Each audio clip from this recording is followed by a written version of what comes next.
जयकारा बोलो माता रानी का। जगत माई महामाई माँ भद्रकाली की जय बोलो। माता रानी के सांचे दरबार की जय बोलो।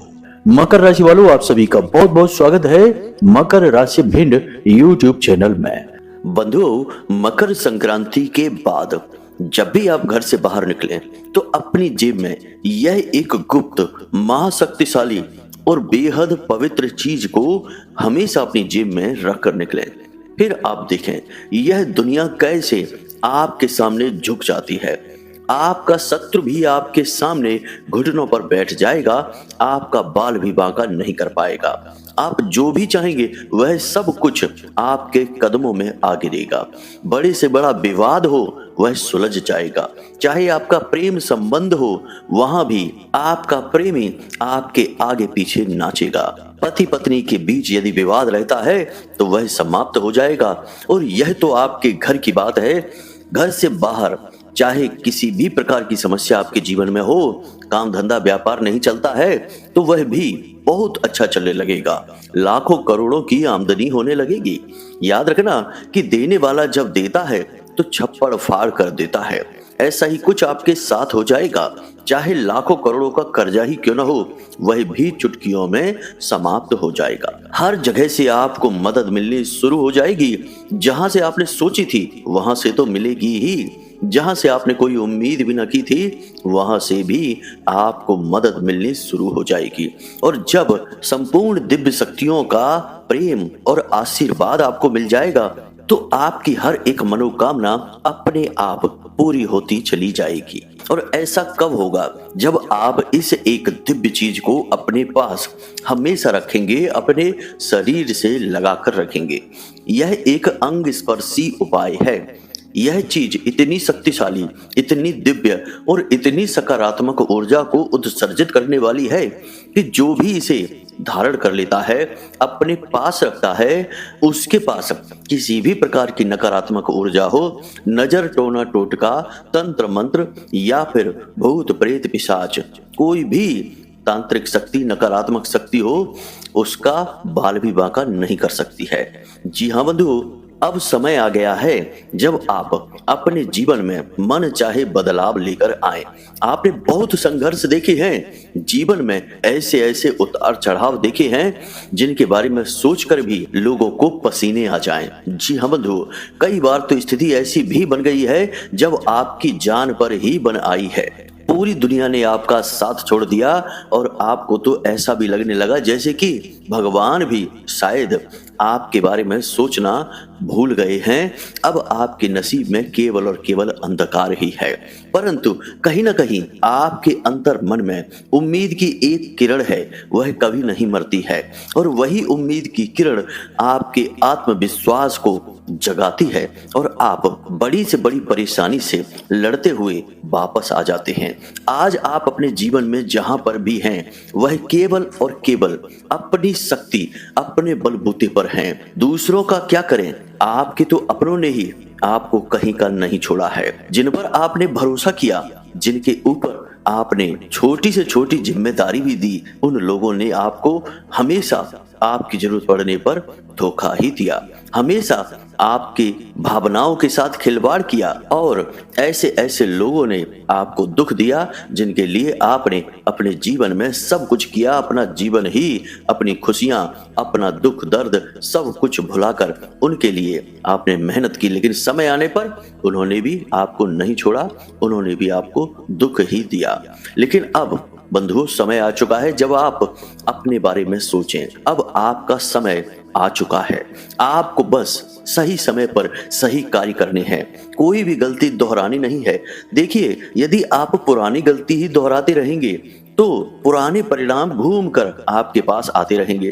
तो नए समय का बदलता हुआ कोई प्रभाव आपके ऊपर दिखाई ही नहीं देगा, क्योंकि पुरानी गलतियों का, या यूं कहें कि पुराने कर्मों का मैल आपके आने वाले इस नए समय को भी दूषित करेगा। इसलिए आपको अपने जीवन में कुछ जरूरी परिवर्तन अब करने होंगे। कुछ ऐसे कार्य हैं जो अब इस 2025 में आपको भूल कर भी नहीं करने हैं। वे कार्य नहीं है, वे आपकी महागलतियां हैं।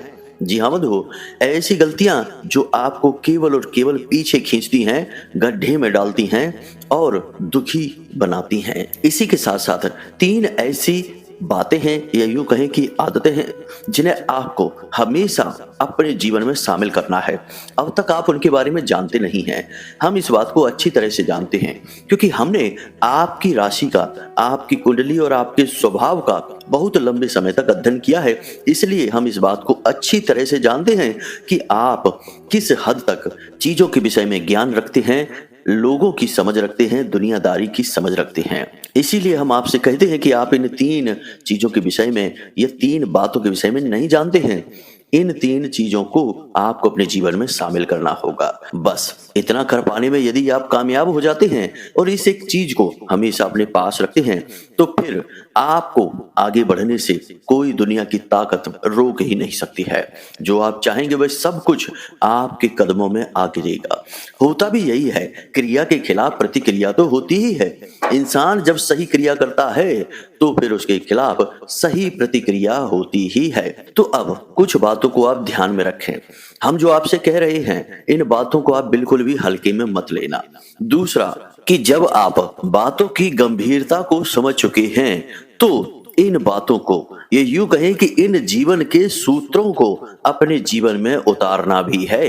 क्योंकि बंधु, जब तक आप क्रिया नहीं करेंगे, सूत्रों को अपने जीवन में लेकर नहीं आएंगे, तब तक हम लाख बातें आपको बता दें, लाख सोने की खदान का पता भी आपको दे दें, यदि आप चलकर जाएंगे ही नहीं तो सोना खुद चलकर आपके पास नहीं आएगा।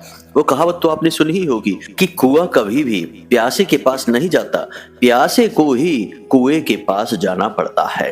तो बस आपको इन बातों को अपने जीवन में उतारना है। और तीसरा, सबसे महत्वपूर्ण, कि आपको इन बातों को गुप्त रखना है। किसी को भी इन विषय पे नहीं बताना है, इन बातों से किसी भी इंसान का परिचय नहीं कराना है, किसी को भी कुछ नहीं बताना है। जो बातें हम आपको बता रहे हैं बस इन्हें सुन लेना है, अपने मन में मनन करना है और उतार लेना है। तो चलिए बंधु, उम्मीद करते हैं कि आप हमारी सारी बातें यहाँ तक समझ चुके हैं। अब कार्यक्रम में आगे बढ़ते हैं महामाई को याद करते हुए, क्योंकि महामाई का आशीर्वाद न मिला तो दुनिया का हर कार्य निरर्थक है, व्यर्थ है, मिट्टी है। इसलिए माई का आशीर्वाद लेकर ही आगे बढ़ेंगे ताकि हर कार्य अमृत के समान सिद्ध हो जाए। तो चलिए कमेंट बॉक्स में लिख डालिए, जय मां भद्रकाली कृपा करो। महामाई बहुत दयालु हैं, आपके ऊपर निश्चित कृपा करेंगी। एक बार नहीं 3 बार लिखना। लेकिन कुछ लोग यहाँ पर भी कंजूसी कर जाते हैं। कितना आलस है उन्हें यहीं से पता लग जाता है। उद्धार कैसे होगा? एक बार महामाई का नाम लेने में भी लोगों को संकोच लगता है। 3 बार तो छोड़ो, बहुत सारे लोग तो 1 बार भी नहीं लिखते हैं। पता नहीं कैसे महामाई उनके ऊपर कृपा करेगी जब उनके मन में भाव ही नहीं है। तो बंधुओं, बिल्कुल भी आलस ना करें, माई के लिए अपना भाव प्रकट करें, लिख डालें, जय मां भद्रकाली कृपा करो। 1 बार नहीं 3 बार लिखें। साथ ही साथ बंधुओं, यदि आप इस चैनल कार्यक्रम पर पहली बार आए हैं तो आप इस चैनल को सब्सक्राइब कर लीजिए और कमेंट बॉक्स में लिख डालिए, मैं भी माई के परिवार का हिस्सा हूं।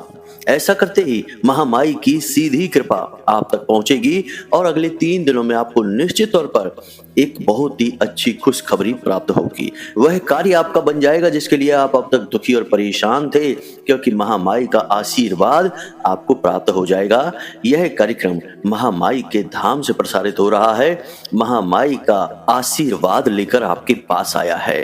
तो चलिए बंधु, जल्दी से कमेंट बॉक्स में लिख डालिए, मैं भी माई के परिवार का हिस्सा हूं। तो अब चलिए अपने मूल विषय को प्रारंभ करते हैं बंधुओं। सारी बातें अब ध्यान से समझना। गुरुजी, एक बात बताओ, आप कहते हो वीडियो में कुंडली का विश्लेषण करवाओ, क्या कुंडली का विश्लेषण करवाना जरूरी है? हाँ, कुंडली का विश्लेषण करवाना जरूरी है। क्यों जरूरी है? देखो, जैसे हम बीमार होते हैं तो हम डॉक्टर के पास जाते हैं, अपनी रिपोर्ट लेकर जाते हैं और रिपोर्ट के आधार पर डॉक्टर हमें दवाइयां देता है और वे दवाइयां जब हम खाते हैं तो हमें आराम भी मिलता है और हम जल्दी ठीक भी हो जाते हैं। बजाय इसके कि हम ऐसे ही अंदाजे से दवाइयां लेते रहें, खाते रहें, कभी ठीक होंगे, कभी नहीं होंगे, कभी रिएक्शन भी हो सकता है। आपकी कुंडली जो है वह आपकी रिपोर्ट है, आपका एक्सरे है कि आपके जीवन में कहाँ कष्ट है, कौन सी ग्रहों की दशाएं हैं जो आपको रोक रही हैं, परेशानी आपके जीवन में पैदा कर रही हैं। कोई दोष तो नहीं है, जैसे पितृ दोष होता है, ग्रहों से अलग अलग ग्रहों से जनित होता है। कोई अनिष्ट ग्रह योग तो नहीं है, कोई बाधा तो नहीं है। तो ये आपकी रिपोर्ट है। अगर आप अपनी रिपोर्ट दिखा देंगे तो आपको सटीक समाधान मिलेंगे, समस्याओं का सही कारण पता चलेगा और जीवन में खुशहाली आएगी। नहीं दिखाएंगे तो अंदाजे से दवाइयां लेते रहिए, ठीक होने की कोई गारंटी नहीं है। मकर संक्रांति के बाद 3 बहुत ही अद्भुत ग्रह योग बनने वाले हैं। सबसे सुंदर योग तो यही बन चुका है कि सूर्य देवता मकर राशि में प्रवेश कर चुके हैं। मकर राशि शनिदेव की राशि है, कारक ग्रह भी शनिदेव हैं और इस राशि के अधिपति भी शनिदेव हैं। तो सूर्य देवता का अपने पुत्र की राशि में आना एक मेहमान के आने जैसा होता है। वैसे तो शनिदेव और सूर्य देवता के बीच में बनती नहीं है, दोनों शत्रुता रखते हैं, लेकिन है तो रिश्ता ही, और रिश्ते का भाव तो मर नहीं जाता। चाहे कितनी ही शत्रुता क्यों ना हो जाए, पिता पुत्र का जो भाव है वह तो कहीं ना कहीं रहता ही है। और दूसरी बात यह है कि सूर्य देवता शनिदेव के घर में, अपने पुत्र के घर में मेहमान बनकर आए हैं 1 महीने के लिए। इसलिए शनिदेव नियमों का पालन करते हुए न्याय की हर एक विषय को अपने व्यवहार में रखते हुए सूर्य देवता का बहुत आदर करते हैं, बहुत सम्मान करते हैं। इसलिए यह एकमात्र ऐसा महीना होता है जब सूर्य देवता और शनि देवता दोनों ही अपनी क्रूरता को छोड़कर सौम्य हो जाते हैं, बहुत ही अच्छे फल देने लगते हैं। इसका आपको बहुत अधिक लाभ प्राप्त होगा। जी हाँ बंधु, क्योंकि आपके जीवन में जो पीड़ाएं हैं कहीं ना कहीं वे पीड़ाएं शनिदेव और सूर्य देव की वजह से ही है। कैसे, जरा ध्यान से सुनिए। बनते हुए काम बिगड़ जाना, जो सोचते हैं वह नहीं होता, कुछ उल्टा सीधा ही हो जाना। आप कोई भी कार्य करने चले वह कार्य पूरा ही नहीं होगा, जरूरत से ज्यादा देरी होना, हर कार्य के लिए बहुत इंतजार करना और रुपए पैसे को लेकर हर वक्त परेशान रहना। जहां भी पैसा लगा दिया, जिसे भी दे दिया, वहां पैसा अटक गया, वापस ही नहीं आया। बहुत सारी और भी चीजें हैं, स्वास्थ्य को लेकर समस्याएं हैं, घर परिवार में भी थोड़ी बहुत उथल पुथल, खींचतान, रिश्ते नातों में प्रेम की कमी, यह सब शनिदेव और सूर्य देव की ही देन है। कहीं ना कहीं इनकी क्रूरता, नकारात्मकता आपको पीड़ित कर रही थी, लेकिन अब इस 1 महीने के लिए यह सारा वातावरण बदल जाएगा। अब यहाँ पर आपको कुछ जरूरी बातें हैं जिनका विशेष ध्यान रखना है। सबसे पहली बात कि हम पहले भी कार्यक्रमों में अपने बता चुके हैं कि प्रतिदिन आपको मंदिर जाना है। अपने आराध्य के, जिनकी भी आप पूजा पाठ करते हैं, जिनके लिए आपके मन में भाव हैं, उन आराध्य के मंदिर में आपको जाना है और नियमावली के अनुसार चालीसा पाठ अवश्य करना है। हनुमान जी के मंदिर जाते हैं तो चालीसा पाठ करें, भोले बाबा के मंदिर जाते हैं तो वहां पर भी चालीसा पाठ करें, या आप चाहे तो पंचाक्षरी मंत्र की 1 माला कर सकते हैं प्रतिदिन भोले बाबा को जल समर्पित करके। और भी जिन देवी देवता के मंदिर आप जाते हैं उनके लिए चालीसा पाठ वगैरह अवश्य करें। इनसे देवता का ध्यान आपकी ओर आता है। जी हाँ बंधु, ऐसे ही इन चीजों का प्रयोग नहीं किया जाता, इनसे दिव्य शक्तियां आकर्षित होती हैं। दूसरा कि मंदिर के दान पात्र में प्रतिदिन पूरे 1 महीने के लिए आपको छोटा सा अंशदान करना है। अपने हिंदू धर्म में, सनातनी परंपरा में, शास्त्रों में लिखा है कि एक इंसान को अपने जीवन का 10% यानी दशांश धर्म में, जन कल्याण में, दान में देना चाहिए। यानी दान देने का विधान है, दान के साथ धर्म जुड़ा है, इसीलिए तो दान धर्म कहा जाता है। तो आपको भी चुपचाप, चाहे 5 रुपए का सिक्का हो, 10 रुपए हो, 20 रुपए हो, जितनी आपकी क्षमता है, योग्यता है, उतना दान पात्र में चुपचाप डालकर चले आना है। मंदिर के दान पात्र में डाला हुआ धन शुभ कार्यों में ही, धर्म के कार्यों में ही प्रयोग होगा और आपका अपने आप उसमें हिस्सा या योगदान बन जाएगा। ये बहुत ही महत्वपूर्ण क्रिया है। दूसरा कि यदि आपके अंदर कोई गलत आदत है, जैसे आप शराब पीते हैं या आप धूम्रपान करते हैं या फिर आप कोई भी अलग व्यसन रखते हैं, जैसे कि तमाम तरीके के व्यसन होते हैं, नशे वगैरह होते हैं, हम तो 2-4 चीज़ों के बारे में ही आपको बता पाएंगे क्योंकि इनका ही हमें अधिक ज्ञान है, इनके बारे में सुना है, देखा है आसपास। तो लोग अक्सर शराब पीते हैं, धूम्रपान करते हैं और तंबाकू वगैरह का सेवन करते हैं। तो ये सारी चीज़ें यदि आपके अंदर हैं तो इस 1 महीने के लिए, जब तक सूर्य देवता मकर राशि में है, तब तक आपको इन चीज़ों का त्याग करना है। वैसे तो हम यही कहेंगे कि आप आजीवन इन चीजों का त्याग कर दें, क्योंकि ये चीजें कहीं ना कहीं आपके जीवन में भयंकर नकारात्मकता को लेकर आती हैं, आपके मन, मस्तिष्क और वातावरण को दूषित करती हैं। तो इन्हें हमेशा के लिए त्याग दें। लेकिन यदि आप ऐसा नहीं कर पा रहे हैं तो कम से कम इस 1 महीने के लिए तो इन्हें त्याग ही दें। यह बहुत ही पवित्र होता है पूरा का पूरा महीना। इसी के साथ साथ आपको अपनी सेहत का भी बहुत ख्याल रखना है, क्योंकि इस पूरे वर्ष में 2025 में आप अपनी सेहत का यदि ख्याल नहीं रखेंगे तो आपको मंगल देव किसी कीमत पर आगे नहीं बढ़ बढ़ने देंगे। याद रखना कि मंगल एक सैनिक हैं, सेनापति हैं। वे स्वास्थ्य को लेकर बहुत अधिक जागरूक रहते हैं। तो आपको जब तक अपने स्वास्थ्य की चिंता नहीं होगी, स्वास्थ्य आप सुधारेंगे नहीं, यानी कि योग, प्राणायाम, कसरत वगैरह को अपने जीवन में शामिल नहीं करेंगे, उल्टा सीधा खान पान करके अपनी सेहत को बर्बाद करते रहेंगे, तो मंगल देव आपसे क्रोधित हो जाएंगे, आपको कहीं से भी लाभ नहीं पहुंचाएंगे। हर वक्त आपके जीवन में अड़चने आएंगी और यह साल भी आपका दुख तकलीफ में गुजर जाएगा। तो यह कार्य आपको करना है, अपनी सेहत का ख्याल रखना है। इसी के साथ साथ वस्त्र जिन्हें आपने एक बार पहन लिए हैं उन्हें दोबारा ना पहने, उन्हें दोबारा पहनने से पहले अच्छी तरह से धो दें। ऐसा अक्सर होता है कि लोग एक ही वस्त्र को कई दिनों तक लगातार पहनते रहते हैं, बाद में उसे धोते हैं। यदि आपके अंदर यह दुर्गुण है कि आप एक बार पहने हुए वस्त्र को दोबारा फिर बिना धोए पहन लेते हैं, तो यह आपके जीवन में दरिद्रता को लेकर आता है। यह दरिद्रता को आकर्षित करने वाली आदत है, इससे आपको छुटकारा प्राप्त करना होगा। तो जब आप अपने वस्त्र को पहन लें, उसके बाद अपने वस्त्र को जब आप धोने जाएं, तो जिस जल से आप अपने वस्त्र को धोएं उस जल में थोड़ा सा समुद्री नमक अवश्य डाल लें। होता यह है कि जब हम वस्त्र पहने रहते हैं तो हमारे आसपास जितनी नकारात्मकता है वह कहीं ना कहीं वस्त्रों में भी समाहित हो जाती है। आखिर वस्त्र हमारे शरीर से चिपके रहते हैं, तो हमारे शरीर से जितनी भी नकारात्मकता है वह वस्त्रों में भी आ जाती है। तो आपको क्या करना है कि इस नकारात्मकता को कहीं ना कहीं दूर करना है, और नमक सर्वोत्तम माध्यम है इस नकारात्मकता को दूर करने का। तो जब आप अपने वस्त्र धोएं तो उसमें थोड़ा सा नमक जरूर मिला लें। अब सबसे महत्वपूर्ण बात कि प्रतिदिन सूर्योदय से पहले जागें। यह बहुत ही जरूरी है आपके जीवन में सकारात्मकता को लाने के लिए। अब आप जब सोकर जागे तो तुरंत अपने बिस्तर को ना त्यागें। सबसे पहले कराग्रे मंत्र का जाप करें, उसके बाद कम से कम 10 से 15 मिनट के लिए आंखें बंद करके अपने ही बिस्तर पर सुखासन में पालथी मारकर बैठ जाएं और मन ही मन इस बात को विचार करें कि ईश्वर की परम पवित्र ऊर्जा आपके आसपास है। इस ऊर्जा ने आपको चारों तरफ से घेर रखा है। यह ईश्वर का प्रेम है, उनका आशीर्वाद है और आपके हृदय की सच्चाई है, आपके दिल की सुंदरता है जो इस ऊर्जा को खींचकर आपकी ओर ला रही है। ईश्वर जो न केवल इस संसार के, इस ब्रह्मांड के, बल्कि अनंत कोटि ब्रह्मांड के पिता हैं, हमारे सबके परम पिता हैं। इनके आशीर्वाद और प्रेम की कोई सीमा नहीं है। ऐसा ईश्वर का प्रेम और आशीर्वाद आपके आसपास मंडरा रहा है, आप इसमें डुबकियां लगा रहे हैं। ईश्वर की शुद्ध सकारात्मक ऊर्जा ने आपको घेर लिया है, आप ईश्वर के प्रेम में डूब चुके हैं। इस तरीके के विचार आपको अपने मन में लेकर आने हैं। यह विचार लाने से आप उस परम चेतना से, ब्रह्मांडीय चेतना से जुड़ जाएंगे, या यूं कहें कि ईश्वर से सीधे आपका संपर्क हो जाएगा। अब बहुत सारे लोग कहेंगे कि हमें तो कुछ महसूस ही नहीं हुआ, हमने तो यह कर लिया तब भी हमें कुछ पता ही नहीं चला।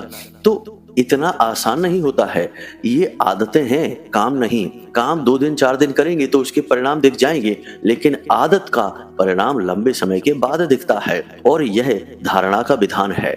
हमारी यौगिक परंपरा में धारणा का विधान ही ईश्वर से भेंट करवाता है, तप और मेहनत को सफल कराता है।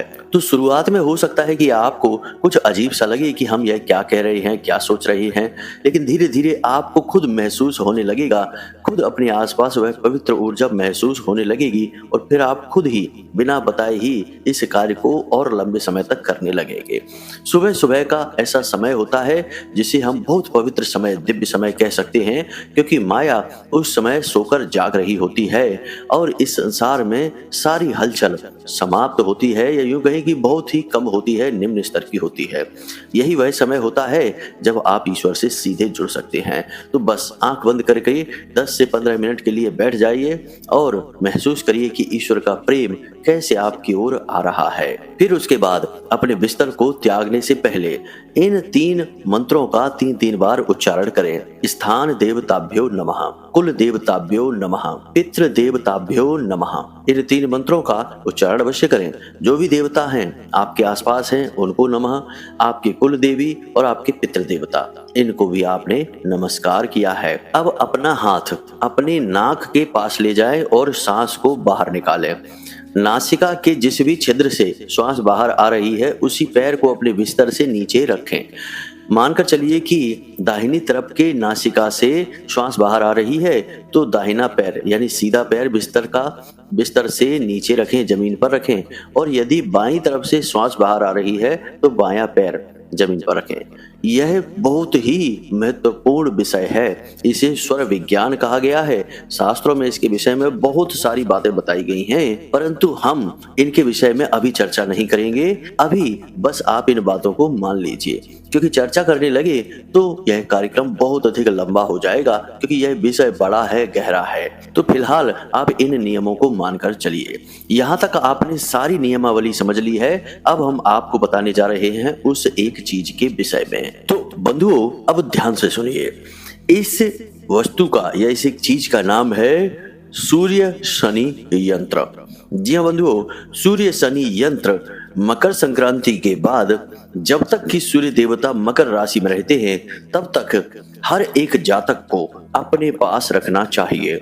सूर्य शनि यंत्र सूर्य और शनि के मिलन से उत्पन्न होने वाले शापित योग को दूर कर देता है। क्योंकि दोनों ही आपस में शत्रु ग्रह हैं, तो कहीं ना कहीं इन दोनों के मिलन से किसी न किसी प्रकार के दोष भी उत्पन्न होते हैं, जो आपके जीवन में कई प्रकार के नकारात्मक परिणाम ला सकते हैं।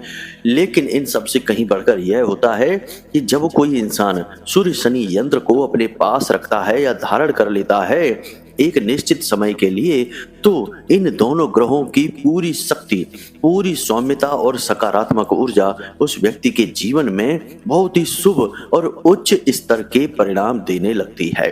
अब यह सूर्य शनि यंत्र कैसा दिखता है, इसे आप अपने मोबाइल की डिस्प्ले पर देखें। वीडियो में हमने इसका फोटो लगाया हुआ है। इस यंत्र को आपको बनाना है, इसका आप स्क्रीनशॉट ले लें। अब इस यंत्र को आप किसी भी दिन बना सकते हैं। वैसे तो शनिवार का दिन सर्वोत्तम होता है या रविवार का दिन, परंतु आप किसी भी दिन बना सकते हैं, क्योंकि मकर संक्रांति के बाद के सारे दिन जब तक कि सूर्य देवता मकर राशि में रहेंगे, सभी दिन सूर्य और शनि के दिन होते हैं। तो किसी भी दिन आप बना सकते हैं। और इस यंत्र को आपको सूर्योदय के बाद सुबह के समय बनाना है।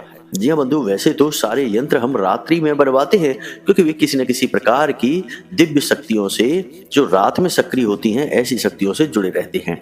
लेकिन यह यंत्र आपको सूर्योदय के समय बनाना है। यंत्र कैसे बनेगा, इसे आप ध्यान से समझिए। आपको यंत्र बनाने के लिए भोजपत्र चाहिए, अनार की कलम चाहिए, अष्टगंध की स्याही चाहिए। अब यदि इतनी चीजें आपको कहीं ना मिल सके तो आप पीले रंग का कोई भी कागज ले आए बाजार से, और साधारण लाल रंग की स्याही से इस पर इस यंत्र को बनाएं। और इस यंत्र के ऊपर आप थोड़ा सा इत्र अवश्य लगा दें, यानी खुशबूदार कोई भी परफ्यूम वगैरह जो पूजा पाठ में प्रयोग होता है उसे आप अवश्य लगा दें। अब आपको याद रखना है कि आपको इस यंत्र की 2 कॉपी बनानी है, यानी एक जैसे दिखने वाले 2 यंत्र बनाने हैं, और इन दोनों यंत्रों को आपको अपने पूजा घर में रख देना है। भगवान भोले बाबा की फोटो तस्वीर हो या नारायण श्री हरि विष्णु की तस्वीर हो, माता लक्ष्मी की तस्वीर हो, कहीं भी किसी भी देवी देवता के चरणों में आप इन यंत्रों को रख दें। बनाने का नियम बहुत ही सरल है। आपको सुबह सुबह सोकर जागने के बाद नित्य कर्म से मुक्त होकर स्नान आदि करने के बाद अपने पूजा घर में जाना है, गाय के घी का एक दीपक जलाना है और आसन बिछाकर बैठ जाना है, और भगवान सूर्य देवता से प्रार्थना करनी है कि हे भगवान, हम आपके नाम से, आपके पुत्र के नाम से यह क्रिया करने जा रहे हैं, यंत्र बनाने जा रहे हैं, और हम चाहते हैं कि आप हमारी सहायता करें, अपनी कृपा हमारे ऊपर बरसाएं। इस प्रकार निवेदन करते हुए आपको बड़े ही आदर भाव के साथ इन यंत्रों को बनाना है। यानी कि एक जैसे 2 यंत्र आपको बनाने हैं। दोनों को आप चौकोर फोल्ड करने के बाद पूजा घर में ही रख दें। उसके बाद आपका काम यह रहेगा कि जब आप अपने घर से बाहर निकलें अपने काम धंधे व्यापार के लिए, तो एक यंत्र उठाकर अपनी जेब में रख लें। पैंट की जेब में ना रखें, अपने पर्स में रख सकते हैं, या फिर अपने शर्ट की जेब में रखें तो सर्वोत्तम रहेगा। शर्ट की जेब आपके हृदय के करीब होती है और शरीर का यह उत्तम स्थान होता है जहां हम कोई भी पवित्र चीज को धारण कर सकते हैं। इस यंत्र को आपको दिन भर अपनी जेब में रखी छोड़ देना है। बार बार इसे छूना नहीं है, इसे किसी को दिखाना नहीं है और इसके बारे में किसी से चर्चा नहीं करनी है। उसके बाद जब आप घर वापस आएं तो फिर से स्नान आदि करने के बाद अपने पूजा घर में जाएं और इस यंत्र को वापस पूजा घर में ही रख दें। अगले दिन उनमें से कोई भी एक यंत्र उठाकर फिर से जेब में रखें और अपने काम पर चले जाएं। एक यंत्र आपकी जेब में रहेगा और एक यंत्र आपके पूजा घर में रखा रहेगा। इस प्रकार यह क्रिया लगातार चलती रहेगी। अब याद रखना कि यह क्रिया केवल तब तक ही चलेगी जब तक सूर्य देवता मकर राशि में गोचर कर रही हैं। यानी कि सूर्य देवता का गोचर है 12 फरवरी 2025 रात को 9:56 तक मकर राशि में सूर्य देवता रहेंगे, फिर कुंभ राशि में चले जाएंगे। तभी तक आपको यह यंत्र रखना है अपने पास। उसके बाद आपको इन यंत्रों को किसी बहते हुए जल में विसर्जित कर देना है। बस इतना सा करना है। उसके बाद इन यंत्रों को आपको प्रयोग नहीं करना है, वरना इनका नकारात्मक प्रभाव आपके ऊपर पड़ने लगेगा। याद रखना कि यह क्रिया बहुत ही शक्तिशाली है और 2 महाशक्तिशाली ग्रहों की सकारात्मक ऊर्जा, उनका प्रेम और आशीर्वाद आपको दिलवाएगी। बस चुपचाप इस क्रिया को करते रहना है, किसी से इस विषय में चर्चा नहीं करनी है। अब यंत्र के ऊपर और नीचे एक एक मंत्र लिखा है। इस मंत्र को भी आपको अवश्य लिखना है। बहुत ही आवश्यक है इन मंत्रों को लिखना, वरना ये यंत्र जागृत नहीं होंगे। बस इतनी सी बातों को आपको ध्यान रखना है और आप देखिए कि कैसे यह पूरा महीना चमत्कारी ढंग से आपके जीवन में अद्भुत परिवर्तन लेकर आएगा। आप निश्चित तौर पर कुछ ना कुछ ऐसा अवश्य कर लेंगे जिससे आपका जीवन एक नई दिशा प्राप्त कर लेगा, उन्नति की ओर आगे बढ़ जाएगा। जी हाँ बंधुओं, तो चलिए हम उम्मीद करते हैं कि जो बातें हमने आपको बताई हैं, इन बातों का प्रयोग करके आप अपने जीवन को निश्चित तौर पर बदल पाएंगे। यदि कोई प्रश्न आपके मन में उठे या कुंडली विश्लेषण कराना हो तो वीडियो में नंबर दिया गया है, इस नंबर का प्रयोग करें और कहीं से कोई भी नंबर ना लें, वरना धोखेबाजी आपके साथ हो सकती है। इस नंबर पर फोन करें, अपनी डिटेल बताएं, थोड़ी सी दक्षिणा लगेगी और आपकी कुंडली का श्रेष्ठतम आकलन हम स्वयं करके आपको दे देंगे। तो चलिए बंधु, आज के इस कार्यक्रम में यहीं से विदा लेते हैं। हमेशा हंसते रहिए, मुस्कुराते रहिए, सकारात्मक रहिए और दिन में एक बार मंदिर अवश्य हो आइए। महामाई पर अपनी आस्था और विश्वास बनाए रखिए, क्योंकि आपका कल्याण तो वहीं से होना है। तो प्रेम से बोलिए जय माई की, जय मां भद्रकाली। महामाई आपका कल्याण करें। धन्यवाद।